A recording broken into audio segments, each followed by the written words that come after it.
Ang video na ito ay tungkol sa unconscious bias, na kung saan hindi natin namamalayan na naguhusga o nagkakaroon tayo ng mga idea base sa ating mga karanasan at kaalaman sa araw-araw. Pinag-uusapan dito kung paano tayo maaaring makasakit sa ibang tao o malimitahan ng ating sariling kakayahan nang hindi natin namamalayan dahil sa mga bias na ito.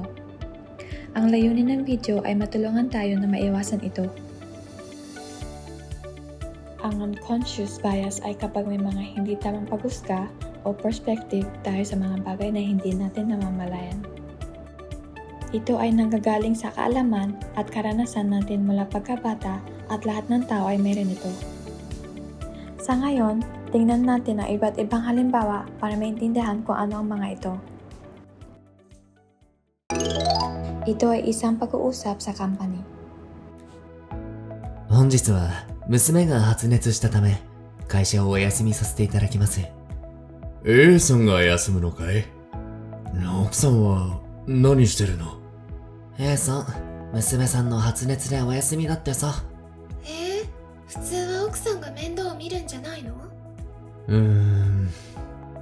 みんなにこんな風に言われると次の休みが取りづらいな。 Si A ay nahihirapan dahil dalawa sila na mag-asawang nagtatrabaho. Ito ay dahil sa pag-iisip na ang pag-aalaga ng bata at gawaing bahay ay trabaho lang ng mga babae.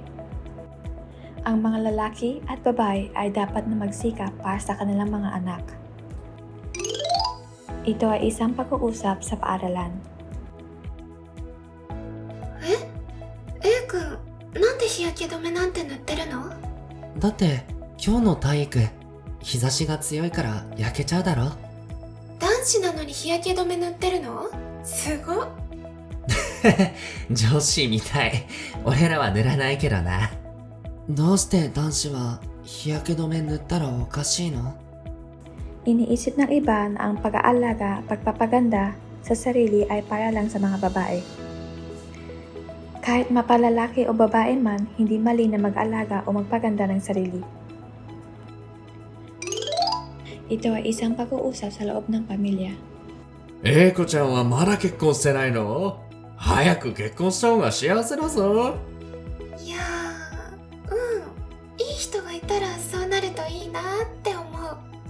早く頑張って相手見つけないと、あっという間に年を取って子供も産めなくなるぞ。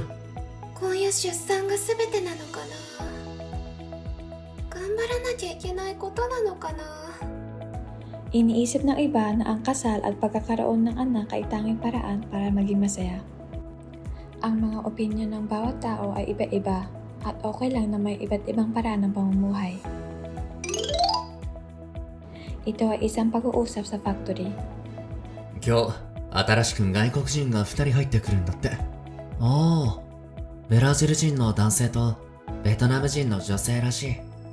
ベトナムの子は日本と同じアジア圏だし、落ち着いてて真面目そうでいいけど、ブラジル人は南米ならではの自由で明るいところがいいけど、細かい規則を守るのが苦手だから心配だな。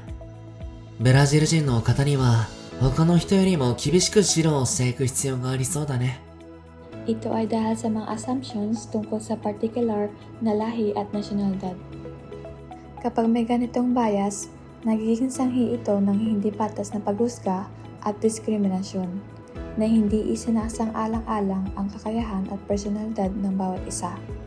Mahalagang kilalanin ang tao mismo, hindi ang kanyang mga katangian, at magkaroon ng tamang komunikasyon. Ito ay isang pag-uusap sa real estate company. 私、この家がいいです。紹介してもらえますか？すみません。外国人の方にはこちらの物件は紹介できません。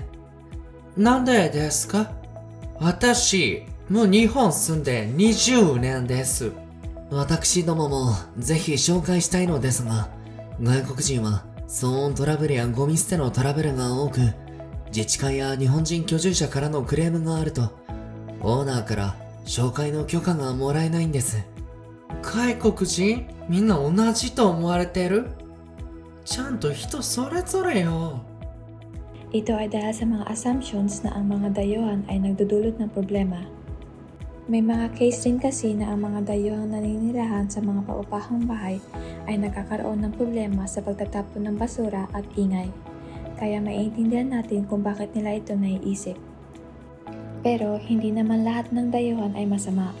Kaya dapat husgahan ang tao base sa kanyang pagkatao, hindi sa kanyang nasyonalidad. Tulad nito, lahat tayo ay may mga hindi namamalayang pag-iisip. Hindi natin ito agad na maaalis. Ngunit, sa pamamagitan ng pagkakaroon ng awareness na lahat tayo ay may ganito, maaari natin itong kontrolin. Sa pamamagitan ng pagkakaroon ng awareness, dapat nating isipin kung may mga unconscious na pag-iisip sa ating mga kilos at salita. Bukod dito, ang pakikipag-usap sa iba upang malaman ang mga pagkakaiba at ang pag-isip mula sa perspective ng iba ay makakatulong sa ating awareness. May tatlong sitwasyon kung saan madalas mangyari ang unconscious bias. Una, kapag walang oras. Kapag nagmamadali, mas madaling magdesisyon ng mabilis, kaya mas madalas maapektuhan ng bias.